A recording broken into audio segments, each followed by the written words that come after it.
All right, welcome back to the Ireland Contracting Nightly Sports Call. If you need a roof, make sure you call Ireland Contracting. They're the best in the business. And they do roofs, they do gutters, they do siding, they do windows, they do anything you need. And that's why they are #1 in Pittsburgh. They're really good at it. Give them a call, 1-800-NEW-ROOF. It's an easy number to remember. 1-800-NEW-ROOF, Ireland Contracting. Give me a call right now on the Borders to Borders hotline here on the Ireland Contracting Nightly Sports Call. The phone lines are open. We have a couple lines open. And we're going to be talking about Antonio Brown. And how about the NFL playoffs? We could talk about those, too. Who do you like tomorrow in those games? I kind of like the Patriots. I think the Patriots are going to go to the Chiefs, and I don't know what's going to happen there. This is a typical year where no one's really counting on the Patriots, but because they don't have any superstars again, but they somehow find a way to the Super Bowl. And that's what's so frustrating, I would imagine, being a Steelers fan, covering this team. This is a team that have done some damage in the AFC playoffs. It's up for grabs, I think. I think Kansas City is definitely beatable. Both those teams tomorrow are beatable.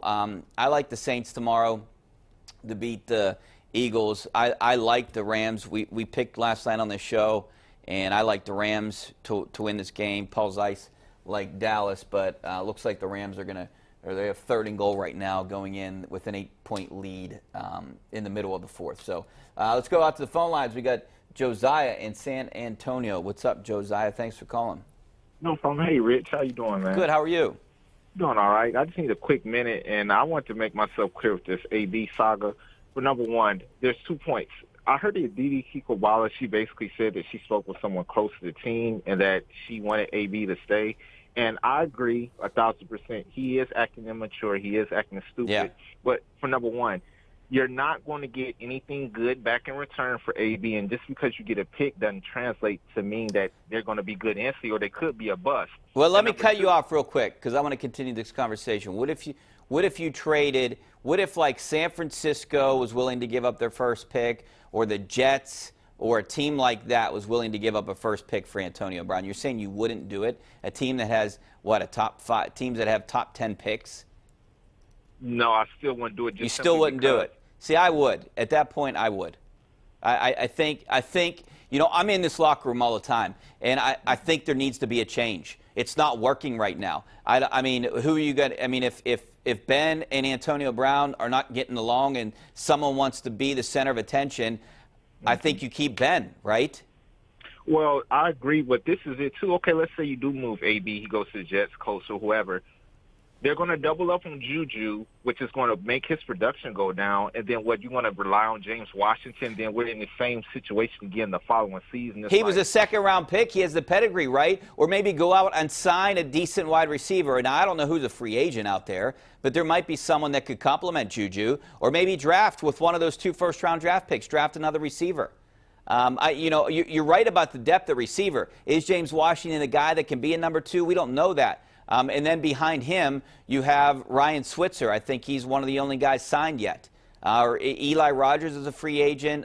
Justin Hunter as well. But those are guys that I don't know can be a number 3 guy. I mean, Switzer can be a slot guy. But none of these guys are ABs.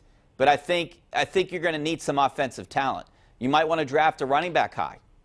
Yeah, and that was my other point. I'm not going to beat a dead horse with Le'Veon Bell, but they let him go, and you see how that backfired. And I know James Conner couldn't help the injury and those fumbles. I still say Conner costed us that game in Cleveland. He cost us that game with the Denver. Broncos. And I really don't think if Bell was there, I know it's wishful thinking, but I don't think Bell would have fumbled because he hardly ever fumbles. But appreciate it, Rich. You have a good one now. You know what? And he might have cost games like the Chargers in Oakland because he's hurt. Those are other issues with James Conner. I think James Conner, appreciate the call, Josiah. I think he can be a number 1 back. I don't think there's any doubt about that.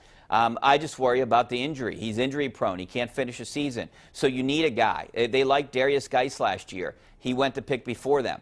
So maybe there's a running back out there that they like coming out this year that might be available with one of those 2 picks. Now, they seem to draft a lot of defensive guys high. And they might have to do it again. You need a guy, you need a playmaker, playmaking linebacker, I would imagine. You could use a cornerback. So I think anything's on the table for a first-round pick. But if you have 2 first-round picks and maybe something else, like I think a good deal for Antonio Brown, and I'd love to hear at some point what the Steelers are thinking, and I'm sure we'll get a chance to talk to Kevin Colbert, and maybe someone will find out exactly what they would want. But I would think that you know, you're going to want a first-round pick for Antonio Brown, and maybe like a first and a third, and you have to give up a fifth or something like that. I think that's a fair deal for Antonio Brown. That's what my guess, or a first and a player, someone that can help them. That would be my guess.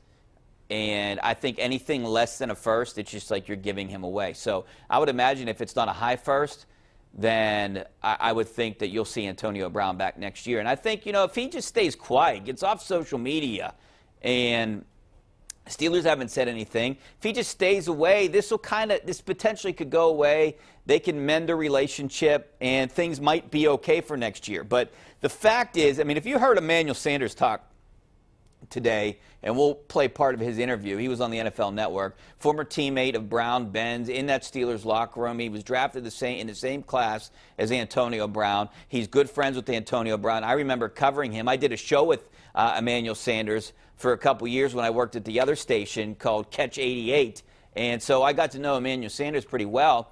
And he was always a good guy. He was always outspoken, and he said what he thought. He said he thought Antonio Brown was wrong, and there's no question he was wrong. The fact that he didn't, this is an important game. Even though the Steelers had to rely on another team to lose, you still had to win, and you had to beat the Bengals. And the fact that Antonio Brown didn't take that into consideration and just thought he could not practice or whatever, get into a fight with whoever it was, with Ben, or and then just not show up, and then just show up on Sunday and have his agent call and say, I'm going to play, I'm ready to play. What does that say inside the locker room? I do think this locker room is torn.